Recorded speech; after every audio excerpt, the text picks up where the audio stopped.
লাল পতাকা মারছে, কিন্তু ট্রেনের আসলে ড্রাইভার সম্ভবত খেয়াল করে নাই।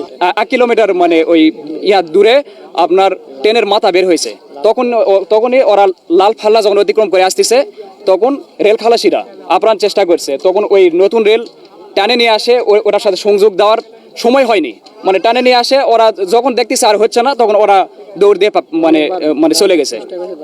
অনেকবার চেষ্টা করছে ওরা, কিন্তু পারে নাই। তারপরে আপনার ফাল্লা অতিক্রম করে ট্রেনটা মানে ড্রাইভারের সর্বোচ্চ দোষ ড্রাইভারের। হচ্ছে লাইনের মেরামতের কাজ চলতেছে, হ্যাঁ, তো খালাসিরা ওনারা কাজ করতেছিল, এই লালও মারছে, ঠিক আছে, লাল পতাকা মারছে, কিন্তু ট্রেনের আসলে ড্রাইভার সম্ভবত খেয়াল করে নাই। নতুন রিন গভীর থেকে পরিষ্কার করে কাপড়কে রাখে নতুনের মতো উজ্জ্বল। নতুন রিন অ্যাডভান্সড পাউডার। এটা খেয়াল না করার কারণে ট্রেনের স্পিডটা একটু বেশি ছিল, বাট যখন দেখছে লাল, তখন হাইড্রোলিক মারছে, হাইড্রোলিক মারার কারণে ট্রেনটা লাইন থেকে একবারে নিচে চলে গেছে। জি, লাইনচ্যুত হয়ে চলে গেছে।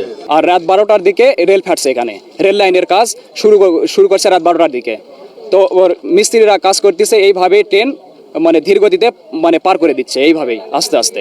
আর মানে রেল 15 থেকে 20 ফিট কাটছে, কাটার পর মানে নতুন রেল সংযোগ দেওয়ার জন্য 1 কিলোমিটার মানে ওই দূরে আপনার ট্রেনের মাথা বের হয়েছে, যখন দেখতেছে আর হচ্ছে না, তখন ওরা দৌড় দিয়ে মানে চলে গেছে।